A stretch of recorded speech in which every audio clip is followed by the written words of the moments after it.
ये क्वेश्चन है आपको DMLT 2017 में क्वेश्चन पूछा गया है। अगर आप बिहार से DMLT कर रहे हैं तो आपके लिए बहुत ही इम्पोर्टेंट क्वेश्चन है एनाटॉमी एंड फिजियोलॉजी के लिए।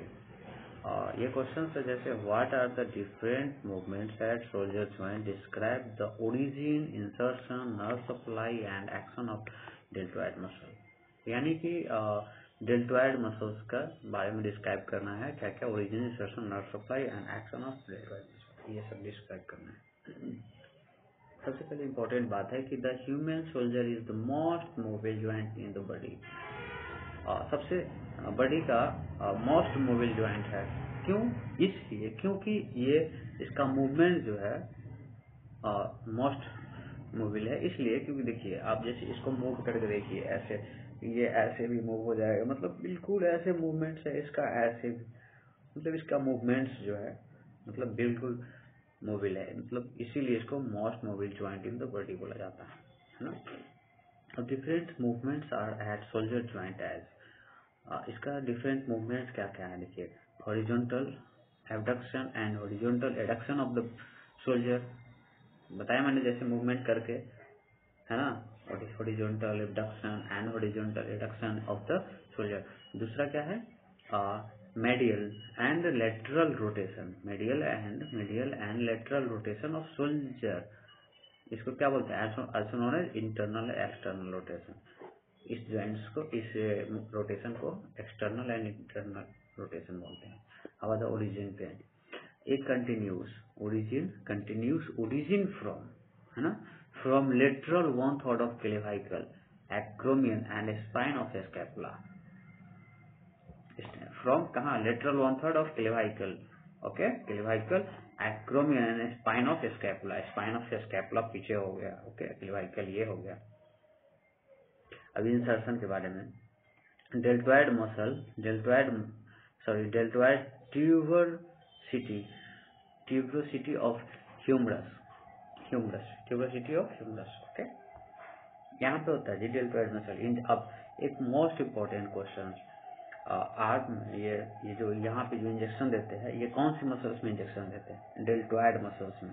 बहुत ही इंपॉर्टेंट क्वेश्चन, ऑब्जेक्टिव भी कहीं भी आ सकता है आपको। तो बाह में, शोल्डर में जो इंजेक्शन देते हैं कौन सा मसल्स में देते हैं, डेल्टॉइड मसल्स में। और ये बटक में जो इंजेक्शन देते हैं कौन सा मसल्स होता है, ग्लूटियस रीजन होता है, बटक में जो इंजेक्शन देते हैं, और इसमें डेल्टॉइड मसल्स होता है। वही डेल्टॉइड मसल्स के बारे में हम लोग पढ़ रहे हैं। चलिए, नर्व सप्लाई, इसका नर्व सप्लाई कहाँ होता है, इसमें, इससे नर्व सप्लाई कौन सा नर्व होता है, एक्सिलरी नर्व होता है, एक्सिलरी नर्व। और इंजेक्शन का करेक्ट पोजीशन कहाँ पे होता है, डेल्टॉइड मसल्स यहाँ पे आता है, ये बैक साइड। जैसे ये फ्रंट में कभी नहीं देना चाहिए इंजेक्शन, फ्रंट में इंजेक्शन बिल्कुल नहीं, क्योंकि नर्व सप्लाई होता है इधर से, तो कभी भी ये यहाँ पे इंजेक्शन देना चाहिए, इसके बैक, यहाँ पे ये मोस्ट इम्पोर्टेंट है शोल्डर जॉइंट्स।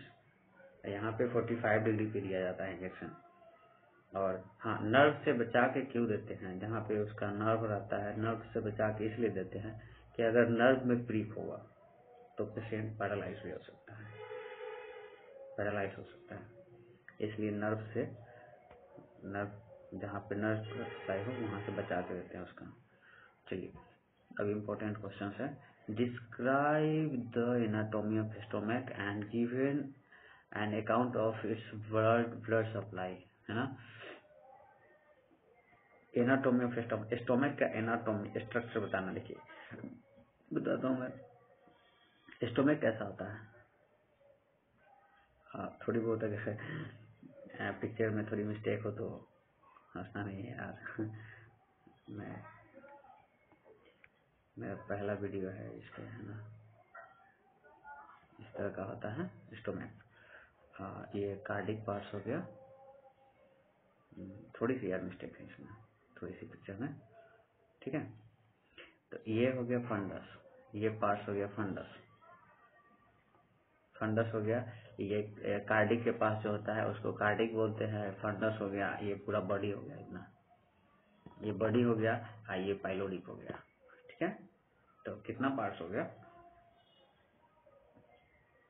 4 पार्ट्स हुआ ना जी। कार्डिक हो गया यहाँ पे, कार्डिक के पास, यहाँ पे फंडस हो गया, और ये तुमको पूरा बॉडी हो गया, ये पीछे यहाँ पे पाइलोरिक हो गया, तो ये स्टोमक का हो गया।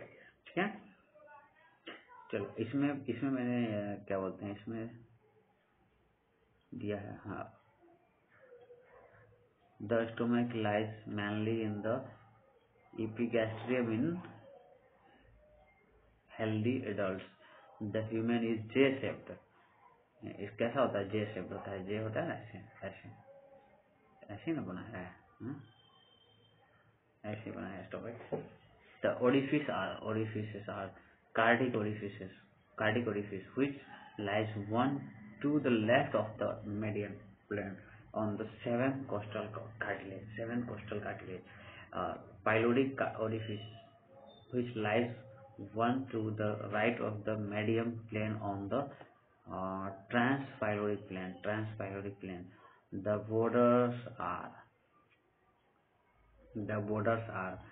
you have laser curvature which is the right border, second में हो गया greater curvature which is the left border, ये हो गया the greater curvature is much longer than the laser curvature. Okay, the surfaces are interior surface, posterior surface, ये होता है। तो चलिए अब the stomach is almost completely covered by peritoneum, so it is mobile. The stomach is divided into three parts में stomach divided है।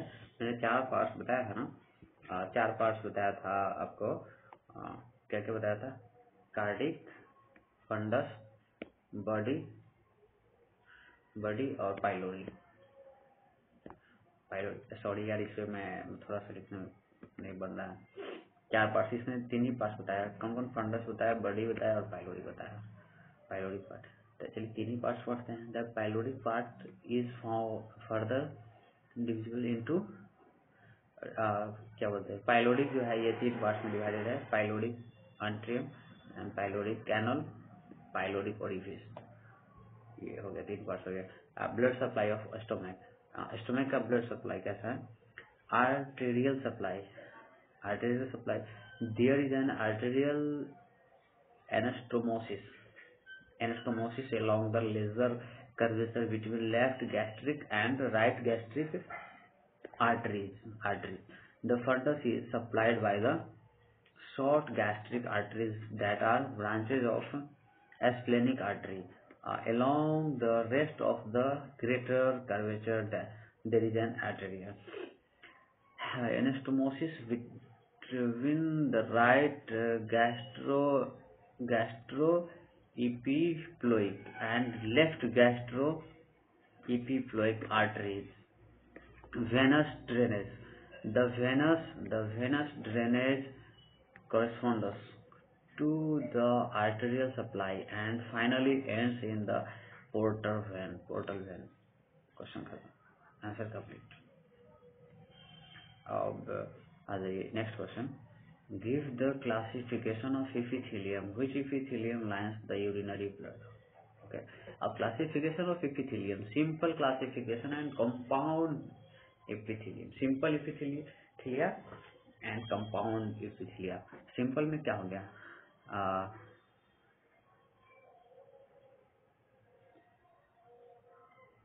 इसमें मैंने खुद लिखा हूँ, मुझे नहीं कुछ समझ में आ रहा है।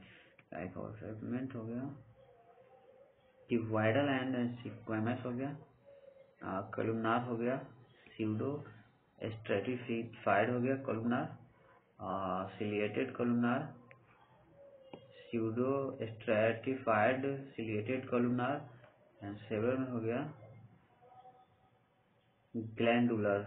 ग्लैंडुलर, और कंपाउंड में हो गया transitional stratified squamous and cornified, non-cornified stratified columnar. ये हो गया transitional epithelium lines the urinary tract. transitional epithelium lines the urinary tract. सबसे BVI क्वेश्चन, इसको BVI क्वेश्चन मान लीजिए, है ना, बहुत ही इम्पोर्टेंट क्वेश्चन है, 2017 में पूछा हुआ DMLT first year anatomy and physiology में आता है। सो here the human blood is formed, what are the different types of blood cells? Blood का फॉर्मेशन कहाँ पे होता है और इसका सेल्स का टाइप्स क्या है। सबसे पहले मैं बताऊंगा कि ब्लड का फॉर्मेशन जो होता है वो बोन मैरो में होता है। ओके, बोन मैरो में, और इसमें मैंने लिखा नहीं हूँ ब्लड का फॉर्मेशन कहाँ पे होते हैं। डिफिनीशन है ये, blood is vital connective tissue consisting of fluid portion in which are suspended the formed elements.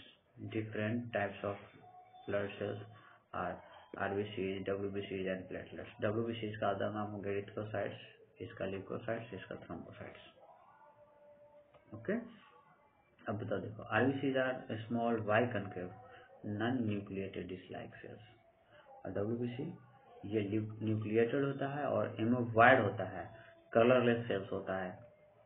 अब देखो आरबीसी जो होता है इसका सेल्स ऐसे हो गया, ऐसे, इसमें न्यूक्लियस नहीं होता है, इसलिए इसको नॉन न्यूक्लिएटेड बोला जाता है। बट डब्ल्यूबीसी में देखो आरबीसी ऐसे होता है बस, तो ये न्यूक्लियस नहीं है, ये ऐसे है इसका बना हुआ, इसमें न्यूक्लियस नहीं होता है। बट डब्ल्यूबीसी की बात किया जाए तो डब्ल्यूबीसी ऐसे होता है ना, इसमें न्यूक्लियस होता है ऐसे, ये ऐसे लोब्स हो गया, ऐसे लोब्स हो गया, ऐसे 2 to 1 to 5 ऐसे लोब्स होता है इसमें। बात करें तो न्यूट्रोफिल्स की सबसे ज़्यादा संख्या होता है इसका 45 टू, इसकी संख्या होता है आपको मैं बता दूं 45 to 70% इसका परसेंटेज होता है न्यूक्लियस का, सॉरी न्यूट्रोफिल्स का। और तो इसमें न्यूक्लियस होता है, इसको न्यूक्लिएटेड सेल्स बोलते हैं डब्ल्यूबीसी को, और आरबीसी में न्यूक्लियस नहीं होता है इसलिए इसको नॉन न्यूक्लिएटेड सेल्स बोलते हैं, जैसे मैंने इसमें लिखा हूँ, देख लीजिए, ठीक है। अब प्लेटलेट्स जो होता है ऐसे ऐसे डॉट डॉट टाइप का होता है, माइक्रोस्कोप पर देखोगे ना, कौन सा लिस्टमैन स्टैंड करके, जब स्टैंडिंग करके जब देखोगे तो उसमें ऐसे ऐसे डॉट डॉट दिखेगा, क्या प्लेटलेट्स दिखाई देगा। ओके, ये प्लेटलेट्स हो गया। अब मैं बता दूं, न्यूक्लिएटेड एमोवाइड कलरलेस होता है। दीज आर क्लासिफाइड एज, आप बता दूं मैं कि डब्ल्यूबीसी जो होता है वो मेनली जैसे ऐसे ग्रेन्युलोसाइट्स के तौर पे अगर माना जाए तो ग्रेन्युलोसाइट्स होता है एंड ए ग्रेन्युलोसाइट्स होता है। तो ग्रेन्युलोसाइट्स में हो गया तुमको न्यूट्रोफिल्स, ईस्नोफिल्स एंड बेसोफिल्स, और ए ग्रेन्युलोसाइट्स मैंने लिखा नहीं हूँ यहाँ पे, ए लगा के तब ग्रेन्युलो वैसे लिख दो, ए ग्रेन्युलोसाइट्स। इसमें क्या क्या होता है, लिम्फोसाइट्स होता है एंड मोनोसाइट्स होता है, लिम्फोसाइट्स होता है एंड मोनोसाइट्स होता है। अब प्लेटलेट्स क्या है, platelets are tiny oval or rod like bodies, platelets are tiny oval or rod like bodies, हाँ, ये हो गया। ओके, अब इस पे आ जाओ, enumerate the flexor muscles of the forearm. Flexor carpi radialis, flexor carpi ulnaris, flexor digitorum superficial, ये हो गया। Origin of bicep brachii muscle, long head form सुप्राग्लेनोइड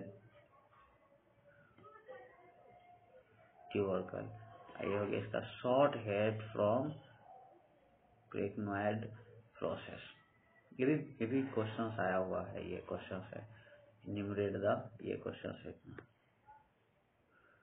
enumerate the flexor muscles of the forearm का flexor muscles के बारे में बताना है ना, इसका ओरिजिन बाइसेप्स सारे मैंने डिटेल्स लिख दिया हूँ ना, और enumerate the branches of lateral cord of brachial plexus, ये branches of lateral cord of brachial plexus, lateral pectoral nerve, इसका उसके बाद मस्क्यूलो क्यूटेनियस नर्व, और lateral root of median nerve, lateral root of median nerve, enumerate the muscles of hamstring group. The hamstring group consists of the following muscles. कितने muscles से consist है? Biceps femoris, semimembranosus and semitendinosus and adductor magnus, ये एकदम important.